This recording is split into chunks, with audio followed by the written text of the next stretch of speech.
Over the past month, I replayed the Jak and Daxter, Ratchet and Clank, and Sly Cooper PS2 Trilogies, making videos comparing each game along the way. And if the comments on these videos are anything to go by, you guys definitely had strong opinions. So today, I'm adding even more fuel to the fire by putting all 9 of these games into one tier list, completely unscripted, based purely on how much I enjoyed replaying them. Also, if you like this video, consider subscribing.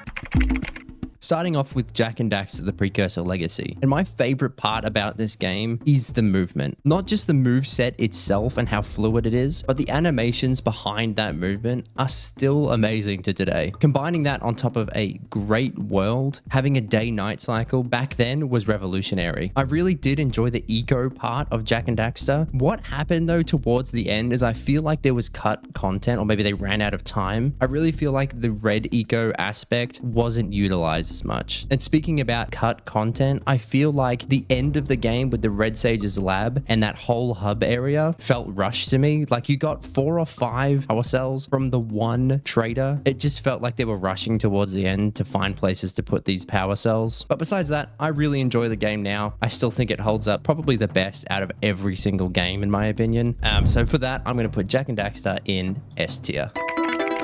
And then onto Ratchet and Clank 1. Playing through this again recently, I remembered the story pretty much one for one from when I was a kid. I did enjoy the weapon variety in this game, and it also still kind of being a platformer. I was reading a lot of the comments because I do try and read them all. People were saying that part of the charm is you have each weapon for individual use cases. And I don't know if I'm a selfish player and I like to play my own way, but I personally prefer just using the guns that I felt were fun. I really enjoyed the blaster, but it was terrible. It was really, really weak. The auto aim kind of sucked. And just combining that with the lack of strafing. Now, I know a lot of people said that you could strafe with the thruster pack. I completely missed that. It was a really strong entry. It had the core of all of the Ratchet and Clank games was here. If I'm being completely honest with myself with this recent playthrough, I think that Ratchet and Clank 1 really is probably C tier. And then we have Sly Cooper 1. Now, I really enjoyed the Sly Cooper games. A lot of people said that I just hate Sly. That is not the case. I actually really enjoyed the art style and the comic book type of thing that they got going on. And I did kind of look it up before that this was Sucker Punch's first PS2 game. And they made a game that was able to compete with those heavy hitters back then, or still are, Naughty Dog and Insomniac. I think Sly Cooper is 100% on the same level of these two games. It's just that it's a stealth-focused game, and it's different from the combat of the other two. Probably my most disliked feature, and if you watched my other videos, you'll know, is the auto balancing thing where you just jump at something and push circle. That was, for me, it feels like I had guardrails up. Like it was kind of doing the work for me, kind of taking the platforming out of it, but I understand why they did it. Anyway, ranking Sly Cooper 1 against the other ones, I honestly think Sly 1 is B tier. Then we've got Jak II. This is probably the most dramatic change in any of the sequels. They did try and do a GTA type of thing. The biggest complaint I've got with Jak II, 100% has got to be the map size. I know a lot of people said, oh, it only takes 2.5 minutes to get from one side to the other. My problem is when I have to travel 2.5 minutes to start a mission by talking to someone, and then travel 2.5 minutes to the other side of the map just to start that mission, and then drive 2.5 minutes all the way back to talk to that person once I've completed the mission. It really artificially inflates the game. I did enjoy the addition of guns into Jak. I wish we could be in a different timeline where we could have seen what the Jak sequels would have been like if they didn't go down this route. Addition to the guns, I found the shooting, the auto aim is kind of weird. You kind of have to do this little shuffle forward every so often to get him to lock onto a target. And this causes you to obviously get closer. And if it's an enemy, that'll do damage when you hit them. It can get kind of frustrating, but I guess that's part of the difficulty. And speaking about difficulty, this game has a crazy spike in difficulty. I think it might be the hardest out of all 9 of these games. The thing that I loved the most about Jak II though is the story. I loved the corruption of the Baron and the whole thing with the time travel. I'm really trying not to spoil this because there was a lot of people in my comments that said they haven't played the Jak trilogy or the Sly trilogy or the Ratchet trilogy. I'm really trying not to spoil these games because they are really good. You should play them. I do think Jak II is high B tier.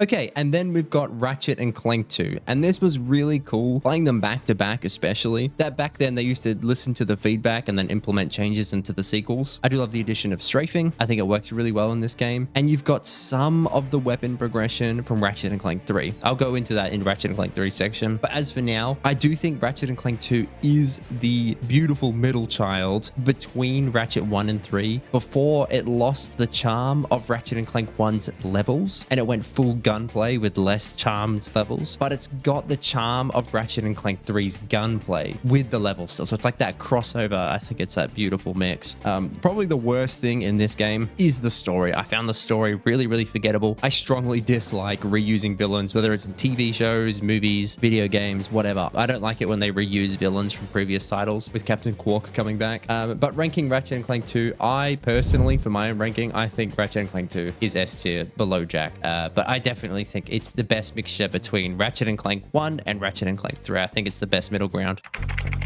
And then we're on to Sly 2. This was probably one of the most controversial ones in the comments. A lot of people argued about Sly 2. And I'm being fair here, I did have a lot of fun playing it. I really enjoyed the story. I think that was probably one of the strongest points of Sly 2 was the story. I really enjoyed that it felt like a spy movie and that everything that we were doing in the new mission or the new episode as the game went on was to accomplish the goal of getting the body part of Clockwork back. I really, really enjoyed it. Like the taking photos, the sleuthing around, preparing for the final mission where it all comes together, I thought was really, really good. But where the game really kind of slows down for me is, number one, it's really long. I felt it really, really long. And some of the missions can drag out, like the following missions where you've got to follow somebody. I am not a fan of that. And some of those missions can get repetitive. They were used across multiple hub worlds. And the last thing I'll say about Sly 2, which this might just be a personal thing, specifically in Sly 2, I enjoyed playing as Sly more. I kind of dreaded having to play as Bentley and Murray. I really enjoyed playing Sly. I wanted to play Sly. I didn't want to play the other two. Sly 2, I think is A tier, for sure. I think it's a great game.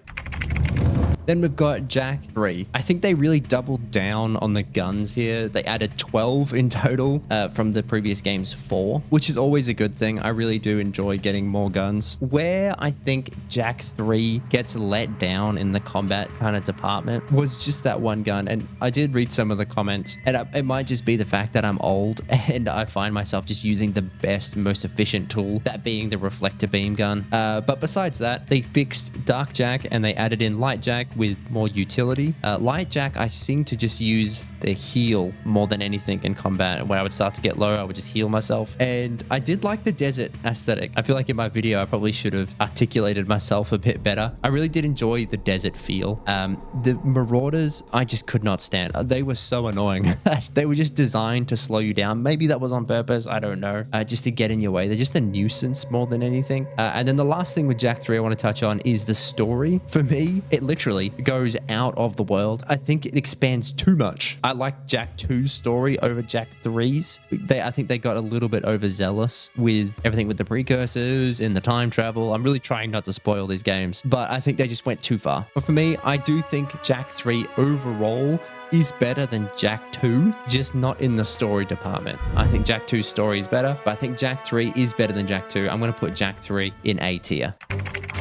And moving on to Ratchet and Clank 3. This is where the series, I think, departed too much from the platforming sections. In my most recent video where I covered Ratchet and Clank 3, I only mentioned that there's the 5 weapon levels, but in the New Game Plus variant of Ratchet and Clank 3, I think it might be 8 levels in total, or 10 maybe. The guns just keep getting better and better. And on top of that, you have to purchase all of those weapons, and then you can purchase all of the armor as well. So the game definitely has got a lot more replayability than all of the others, I think. Combat-wise, this is the best by far in the series, I think. They went all out. I really enjoyed the combat in this game. As I said, I think it just leans too far to the combat side and too far away from the platformer vibes of the first one. I think Ratchet and Clank 3 is S tier. I do think it's really good. I think Ratchet and Clank 3 is S tier.